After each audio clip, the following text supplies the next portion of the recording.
Hey there, sewing pals and gals. My name is Jacqueline, and this is the Sewing Parlor, the space where I stitch, create, and share my sewing makes. Today, I'm going to go over the vacation beachwear that I sewed up for a weekend getaway. So if that interests you, go ahead and get yourself something to sip on, something to munch on, and let's get started. So where we were staying for a 3-day weekend getaway, we ate at 2 brunch spots, and both places had similar place settings, I should say. And I fell in love with the mugs that they had. We ate at Blueberry Grill and Drift in Myrtle Beach, South Carolina, and at one of the many souvenir shops that we came across, they were selling the same style of mugs. And so my husband decided that I should get this one. I did not choose this, my husband did. It says World Greatest Mom, Myrtle Beach, South Carolina. I definitely wanted something, you know, whenever you go on vacation, you just want a cute little souvenir to say where you've been. So I love this mug. I think it's the perfect size. I love the curvature at the top because it makes it easier to sip out of. Today I just have regular coffee with my creamer, and I hope you got something to enjoy while watching this video. So if you're not aware of my last video, I went over the plans that I had for sewing up my vacation beachwear. I had 2 tops, a pair of pants, 2 rompers, and a beach cover-up. And I had 4 weeks to sew this all up. I didn't really put a bunch of pressure on myself to get it all done. I knew I wasn't going to get it all done. It was just kind of for inspiration.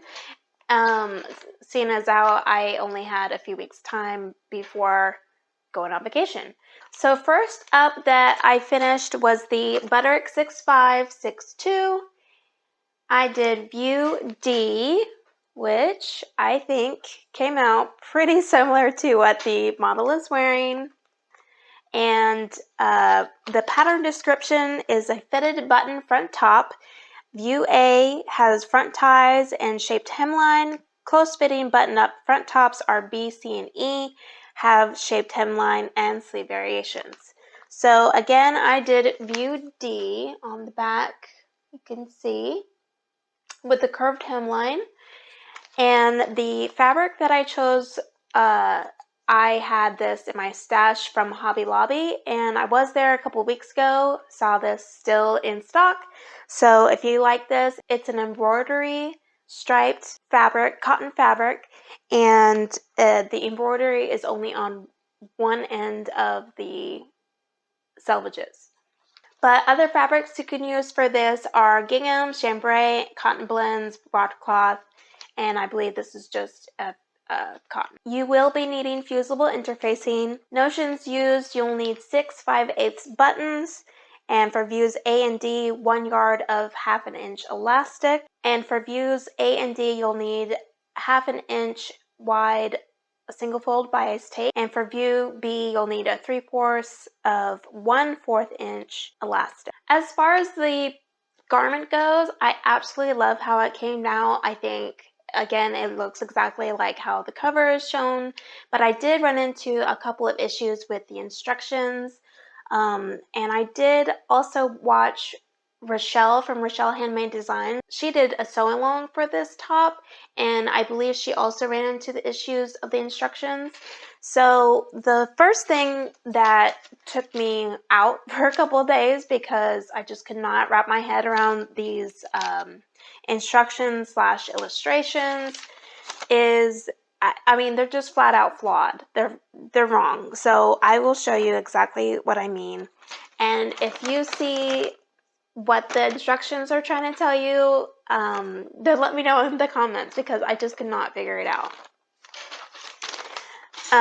based off what they are explaining and what they're showing with the illustrations. So for number 26, so you see how the band facing is above the flounce and attached to the strap. So in descriptions 26, it is showing that the flounce is above the facing on the outside of the fabric. And when you get down to 29, it is showing again, that the flounce outside is above the facing. So I had stitched the flounce to the facing, I want to say like 3 or 4 times, because I was just trying my best to go by the directions, thinking, oh, well, it's directions on how to put together a puzzle. Basically, they can't be wrong, but it is. It's completely wrong, unless you can tell me if those illustrations are correct. So I'm just going to pause it here so you can read and see the graphic. That threw me through a loop. And then also when you get down to 31, it's kind of showing you how you would do a collar by fitting the flounce in between both the front and back band facing. And so that part makes sense. But after that, you're supposed to sew the buttonhole, and they don't show you how to do that in the directions. It's just like assumed to do this top button next, or to make sure that's all lined up. So I did have issues with the pattern instructions, but I obviously figured it out on my own. And I mean, I'm super pleased that I got past it, got through it, because I do absolutely love this top.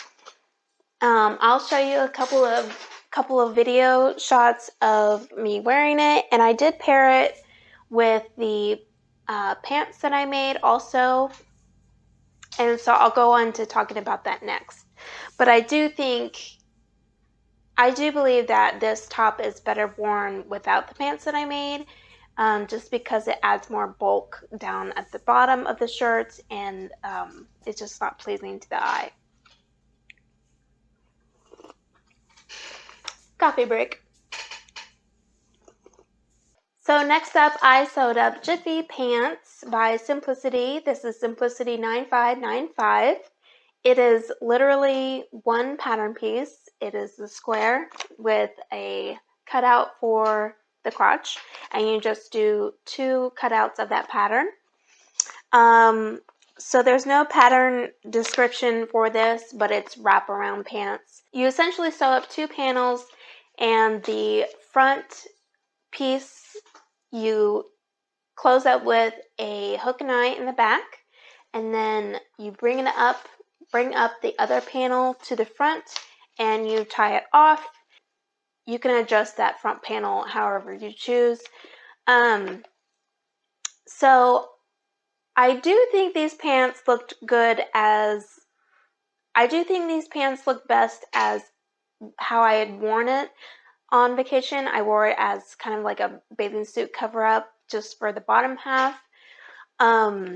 It was absolutely awesome to wear on the beach with the wind.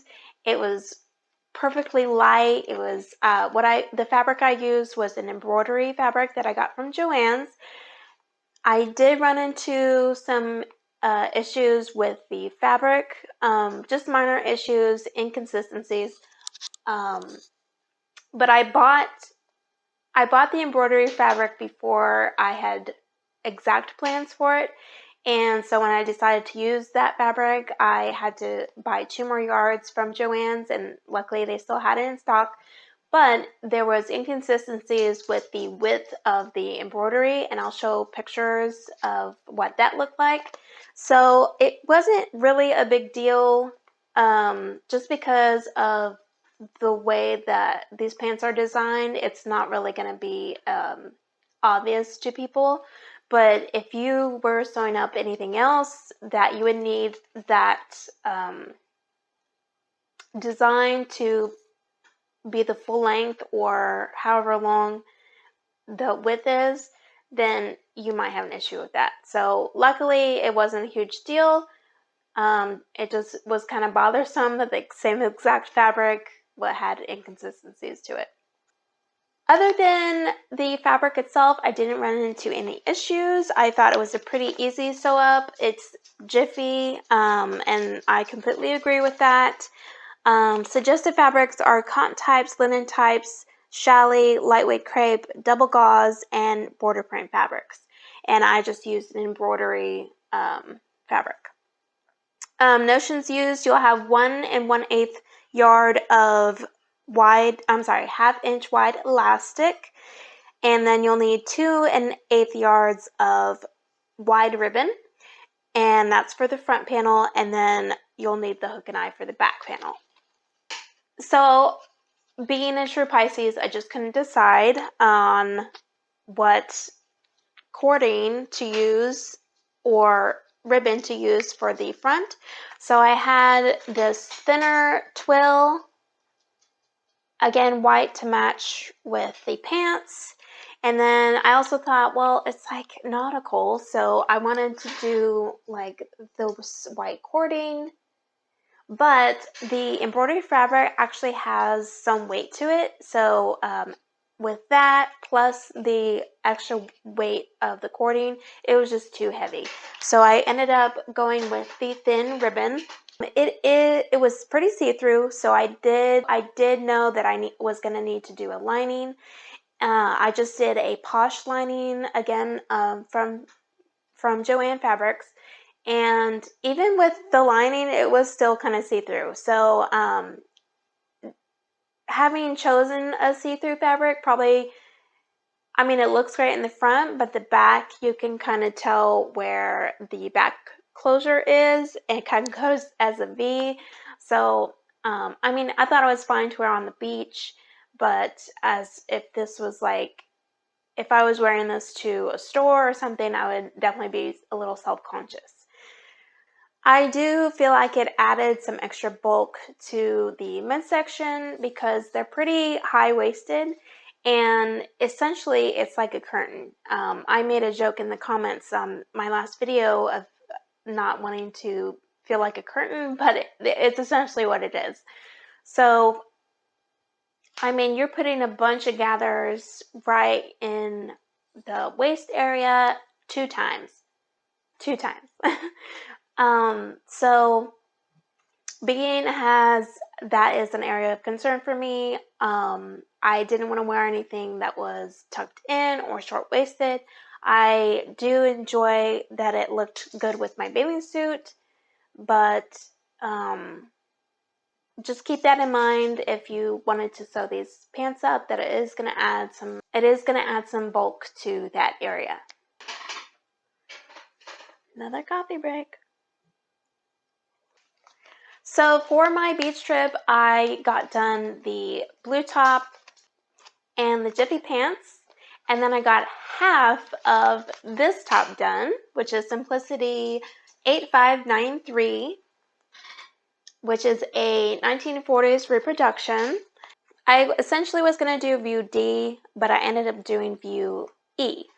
So the pattern description for this one is, there's no pattern description. Let's go over fabrics. Cotton types: crepe, crepe de chine, dotted Swiss, dupioni, gingham, jacquards. Linen types: organdy, shantung, shirtings. So the notions you will need are thread, and for views A, B, and C, 1 hook and eye. View E, which is what I did, 2 3/4 inch buttons. And so as I looked over this pattern to sew up to begin with, I was like, okay, yeah, view D, no notions. And then I decided to do view E, and for some reason it calls for 2 3/4 inch buttons, which I did not catch because I changed my mind like midway through making it. Oh, I'll just pull her over. Let's see. Let's get you in frame. Come on, girl. Okay, here she is. So, it calls for facing. And you're going to be doing a facing, but the facing is very wide. It comes out to there. It does tell you to top stitch the around the collar. I did not do that because of how delicate this crepe was. I just decided to tack open the opening. So had I done view D, it doesn't call for the extra ruffle on the side. And I was trying to decide after I got everything done if I like the ruffle or not, and I think I don't like the ruffle, so I might redo that part. However, what I want to talk about is the side seams. So it calls for 2 back ties, 2 thin back ties that you sew to the back bodice. And then it also has the front that you sew up on the sides. You wrap it around the back. So you have the ties in the back bodice. I'm assuming, because it doesn't go over how you're supposed to put this on or, have it come together. So I'm assuming it wants you to do these little ties tied to the front. Then you have this waist piece with the 2 ties on the side to tie up in the back, and then it calls for a button and a buttonhole on right underneath the arm side. And essentially the front and the back piece are open on the sides, and you just do those closures.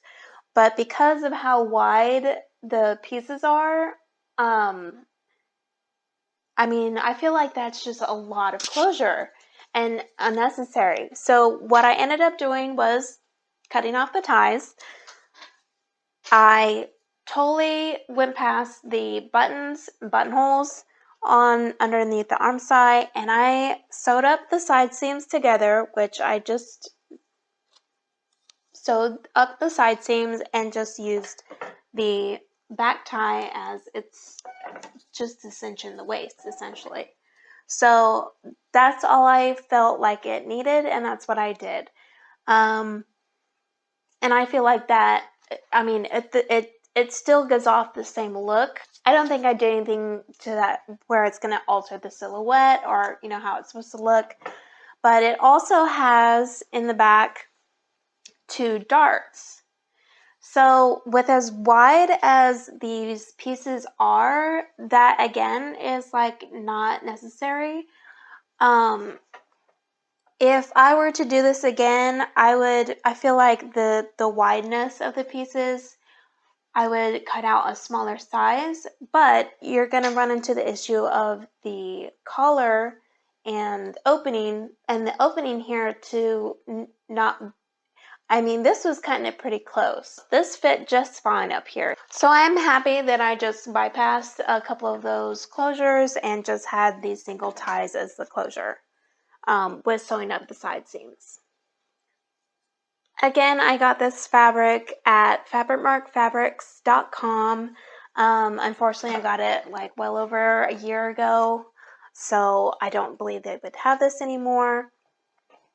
But I call this my little black cabana top because of all the fruit designs on it, fruit print on it. And again, so for view E, it calls for lace and trim.